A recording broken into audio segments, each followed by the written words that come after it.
আসসালামু আলাইকুম। Welcome to the literature craft. আশা করি সকলে ভালো আছেন। আমরা আজকে আলোচনা করব পোয়েট্রির জেনার থেকে এপিক ফর্মটা নিয়ে। এপিক কী এবং এর বৈশিষ্ট্য কী কী এবং কত ধরনের এপিক আছে সেগুলো নিয়ে আজকে আমরা আলোচনা করব।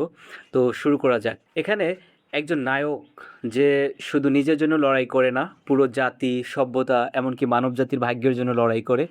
এই যে তার যাত্রা, তার যুদ্ধ, তার ত্যাগ সব মিলিয়ে তৈরি হয় এক বিশাল গল্প।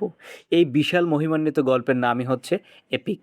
এই গল্পগুলো এনশিয়েন্ট টাইমে মুখে মুখে প্রচলিত ছিল, তারপর সেই গল্পকে লিখিত রূপ দেওয়ার পরেই এপিক কবিতা হয়েছে। আমাদের জন্য সাহিত্যের প্রথম লিখিত এপিক হলো গিলগামেশ, যেটি মেসোপটেমিয়া সভ্যতার সময় লেখা হয়েছিল।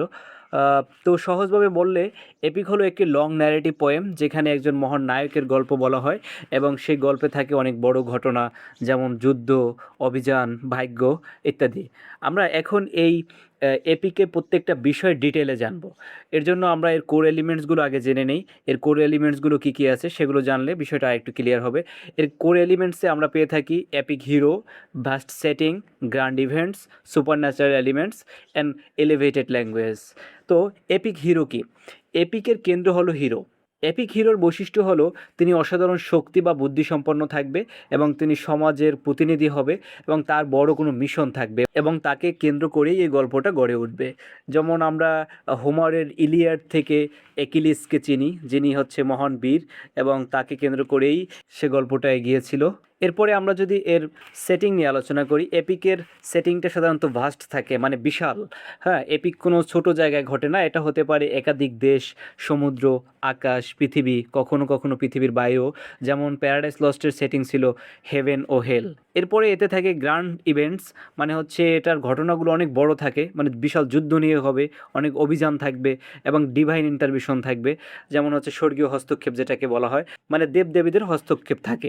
এরপর এখানে থাকে সুপার ন্যাচারাল এলিমেন্টস, মানে দেবতা ও অলৌকিক শক্তি যেগুলো আছে সেগুলো তাদেরও হস্তক্ষেপ থাকবে এবং এই সুপার ন্যাচারাল এলিমেন্টসগুলোও এই গল্পের একটা কেন্দ্রবিন্দুতে থাকবে।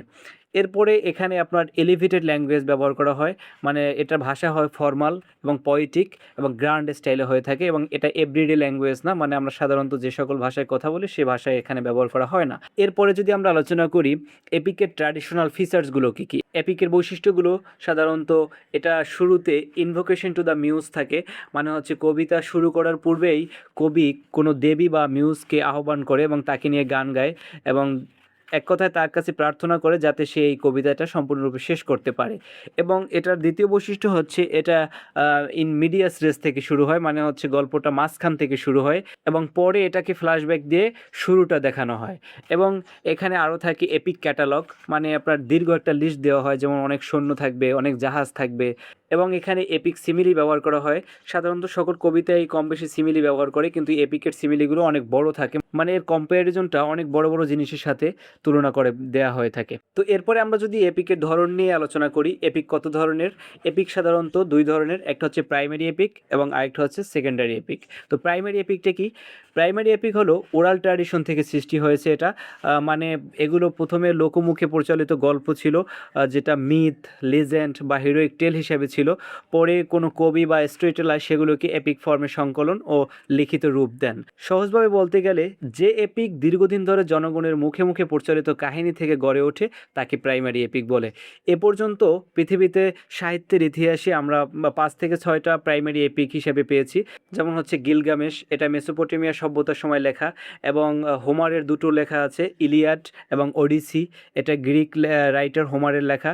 এরপরে রামায়ণ আছে এবং মহাভারত ভারতবর্ষে লেখা হয়েছে এবং এরপরে পার্সিয়ান একটা এপিক আছে, সেটা হচ্ছে শাহনামা এবং আরেকটা আছে ফিনল্যান্ডের, সেটা হচ্ছে কালেভেলা। তো এই 5-6টা এপিকই আমরা প্রাইমারি এপিক হিসাবে পেয়েছি।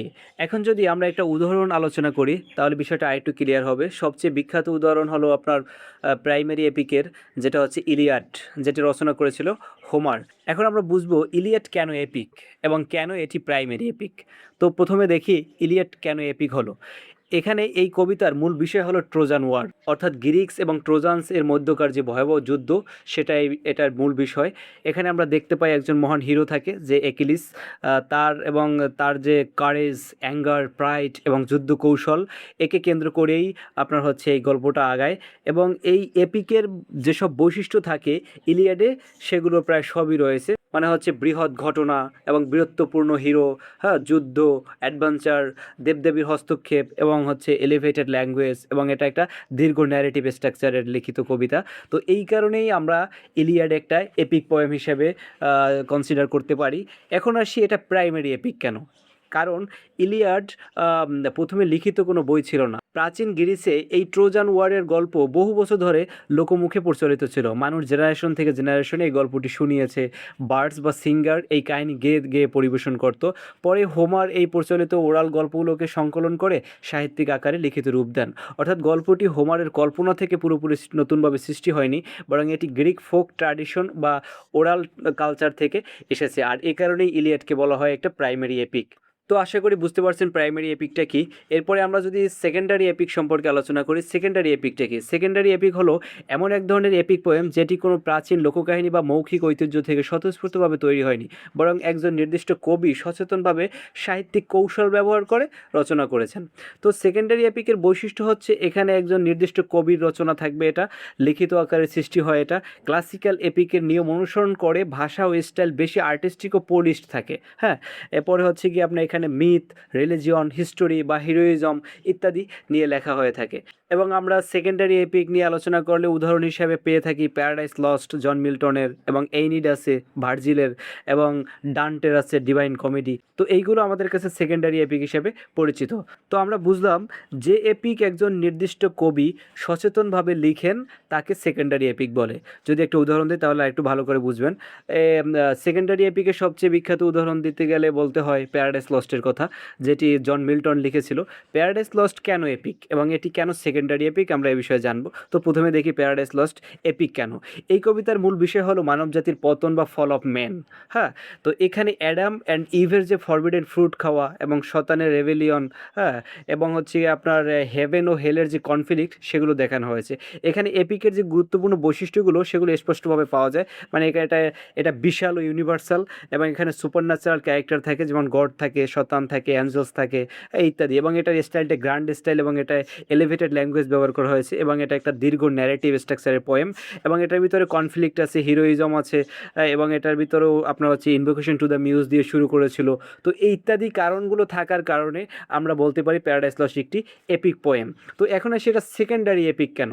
হ্যাঁ, প্যারাডাইস লস্ট আপনার সেকেন্ডারি এপিক কারণ এই কবিতাটি কোনো ফোক টেল থেকে সরাসরি আসেনি। এটা এসেছে আপনার হচ্ছে গিয়া কবির নিজস্ব চিন্তাভাবনা থেকে। হ্যাঁ, এটা জন মিল্টন সে লিটারারি স্কিল এবং হচ্ছে গিয়া আপনার তার ইমাজিনেশন এটা ব্যবহার করে এটা রচনা করেছিলেন। তিনি গ্রিক ও রোমান এপিক ট্র্যাডিশন থেকে বিশেষ করে ইলিয়াড এবং এইনিডের যে স্টাইল সেটি অনুসরণ করে এটা লিখেছিল। অর্থাৎ এটি জনগণের মুখে মুখে প্রচলিত কোনো ফোক স্টোরি নয়, বরং একজন কবির আর্টিস্টিক ক্রিয়েশন। এই কারণেই প্যারাডাইস লস্টকে বলা হয় একটা সেকেন্ডারি এপিক। তো আমরা সেকেন্ডারি এপিক সম্পর্কে বুঝতে পেরেছি আশা করছি। এরপরে আমরা যদি এপিকের থিম নিয়ে একটু আলোচনা করি, এপিকে সাধারণত কী কী থিম থাকে। এপিকে আপনার হচ্ছে গিয়া হিরোইজম থাকবে, এবং এটায় ফেট ভার্সেস ফ্রি উইল থাকে, এবং গুড ভার্সেস এভিল থাকে, এবং সিভিলাইজেশন ভার্সেস খ্যাওস থাকে। এবং এই এপিক কবিতাও প্রচুর লিটারারি ডিভাইস ব্যবহার করা হয়ে থাকে, এবং সবগুলো মিলিয়েই আপনার তৈরি হয় একটা এপিক পোয়েম। তো আশা করি আজকের আলোচনাটি বুঝতে পেরেছেন। এই ছিল আমাদের এপিক নিয়ে আলোচনা। ভিডিওটি যদি ভালো লাগে তাহলে অন্যদের সাথে শেয়ার করবেন, এবং চ্যানেলটি উপকারী মনে করলে সাবস্ক্রাইব করে নেবেন। ধন্যবাদ।